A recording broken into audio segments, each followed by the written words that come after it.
Kita lanjutkan kembali dialog mengenai kemungkinan reshuffle Kabinet Jilid 2 dengan PAN. Nah, sebelum kita lanjutkan perbincangan dengan Mas Viva Yoga, kita baca kutipan dari Ketua DPP PAN, Yandri Susanto, yang menyebut memang belum bisa dipastikan waktunya. Kabarnya reshuffle itu pertengahan November atau setelah Pilkada. Nah, kalau setelah Pilkada ini berarti Desember.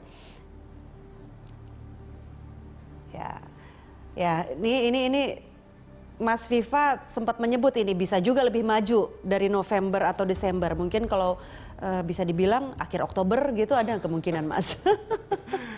Kalau soal waktu kami tidak tahu. Tidak ada informasi dari istana. Belum ada, tapi ya semuanya tergantung kepada Presiden. Buat kami tidak masalah soal waktu. Yang penting bagaimana PAN bergabung dengan pemerintahan, kemudian bisa menjalani seluruh program pemerintahan, bisa memaksimalkan program, dan bisa memperkuat secara politik posisi pemerintahan pada saat ini. Ya, Mas Viva, di segmen sebelumnya saya tadi bertanya, apa sih sebetulnya kekuatan yang ditawarkan oleh PAN untuk memperkuat kabinet? Nah, kalau Anda lihat sejauh ini, apa sebetulnya kelemahan kabinet yang harusnya masih bisa diisi oleh PAN sehingga lebih kuat? Ya, yang pertama adalah menyangkut soal koordinasi antar kelembagaan. Koordinasi masih lemah. Ya, koordinasinya, kata Pak Presiden, ada menteri yang bergaya keroncong, ada yang rock gitu. Tapi itu tidak apa-apa. Tetapi itu harusnya tergantung dirijen kali ya. Tapi karena ini adalah menyangkut soal kebijakan negara, kebijakan pemerintah, kalau ada perbedaan pendapat kebijakan antar kementerian tidak boleh terpublikasikan, bahkan terjadi perdebatan di publik. Karena artinya di ya, gitu. publik jadi, pemerintah harus satu suara. Tidak boleh ya, harus satu suara. Harus satu suara, gitu. Itu yang pertama. Dan yang kedua, pertumbuhan ekonomi lambat dan resesi dunia ini akan berdampak kepada persoalan investasi, kemudian inflasi, kemudian soal pekerjaan. Jadi ini juga akan mengakibatkan bagaimana mengurangi dampak ekonomi, dampak sosial, dampak budaya, dan dampak politik. Ya. Mas Viva, soal tadi Anda katakan pemerintah sebetulnya harus menunjukkan satu suara di depan rakyat, walaupun mungkin ada perdebatan di belakang. Bagaimana kemudian Anda bisa menjamin jika PAN masuk, perdebatan atau perbedaan suara antar pemerintah itu tidak muncul di publik? Karena kan itu tidak ranah PAN. Bukan ranah PAN, tapi dalam fase konsolidasi 1 tahun ini itu wajar sekali gitu. Karena ini kan masih dalam proses konsolidasi pemikiran dan visi terhadap para menteri-menterinya. Saya rasa ini adalah merupakan langkah yang sangat bagus untuk melakukan evaluasi di situ. Bagaimana caranya agar Pak Presiden sebagai dirijen itu mampu memainkan harmoni terhadap karakter dari beberapa menterinya. Sebenarnya menteri-menterinya itu kan ada tugas pokok fungsi masing-masing kelembagaan dan kementeriannya. Jadi sebenarnya dari posisi untuk bisa mengharmonisasi itu adalah bagaimana caranya agar perbedaan pemikiran itu kalau bisa sudah disatukan. menjadi satu kebijakan pemerintahan itu harus satu gitu. Ya, Mas, PAN itu kan sudah berdeklarasi bergabung dengan pemerintah, tapi sejauh ini rasanya belum ada tuh kata resmi putus dari KMP.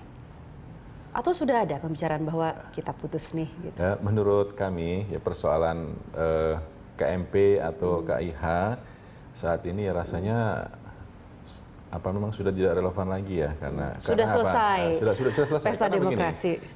Yang saya rasakan di DPR antara partai pendukung pemerintah dengan partai yang tidak mendukung pemerintah atau di luar pemerintahan itu sama-sama menjalankan 3 fungsi. Fungsi legislasi, fungsi budgeting, fungsi controlling. Bahkan ada beberapa anggota DPR yang partainya pendukung pemerintah bersuara lebih keras, lebih pedas untuk mengkritik kebijakan dalam rangka apa? Fungsi pengawasan. Itu artinya bahwa pasca pemilihan presiden sebenarnya blok-blok politik itu harus sudah selesai karena sudah tidak relevan lagi.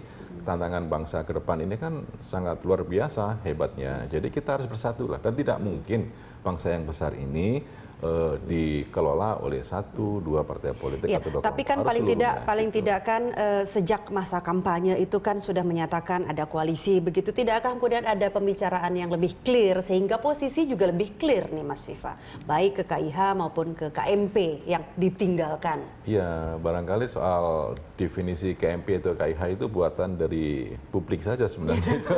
Karena di DPR rasanya itu sudah tidak ada Sudah perbedaan tidak ada secara lagi. signifikan. Seluruh anggota DPR menjalankan 3 fungsi. Artinya fungsi KMP harus pengawasan, ngerti saja lah, kan kita sudah deklarasi bergabung ke pemerintah, artinya sudah tidak Dan bersama KMP lagi ini, dong gitu. Itu mau di KIH atau KMP, itu masing-masing partai politik punya ideologi politik yang tidak bisa dilebur satu dengan lain menjadi satu. Karena ini adalah merupakan sebuah sikap politik dari masing-masing politik yang mandiri gitu dan bukan menjadi bagian dari konfederasi, bukan.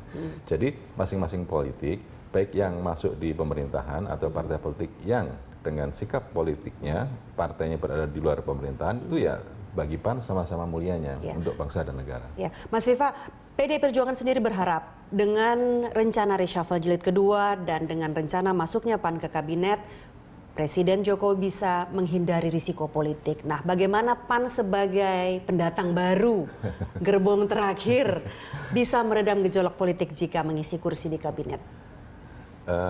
Kalau dibilang gerbong terakhir bisa ya bisa tidak kan? Iya dong, waktu kampanye kan tidak mengkampanyekan Jokowi JK.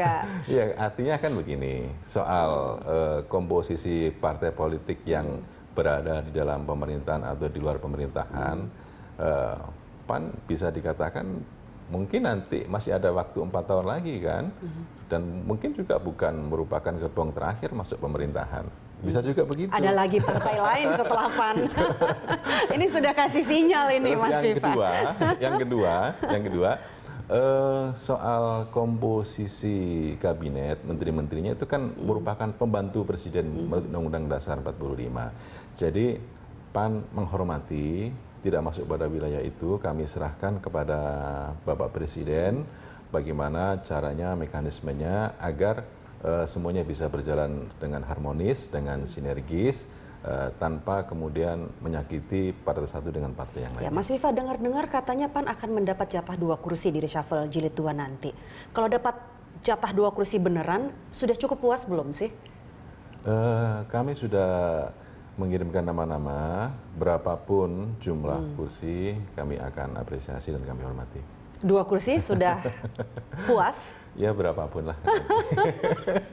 Nah, ini kalau beneran sampai dapat 2 kursi, ini bisa bikin iri partai lain. P3 aja 1 kursi, Hanura juga 2 kursi gitu. Nah, itu yang tadi pertanyaan saya. Ini mungkin bisa menimbulkan kecemburuan gitu.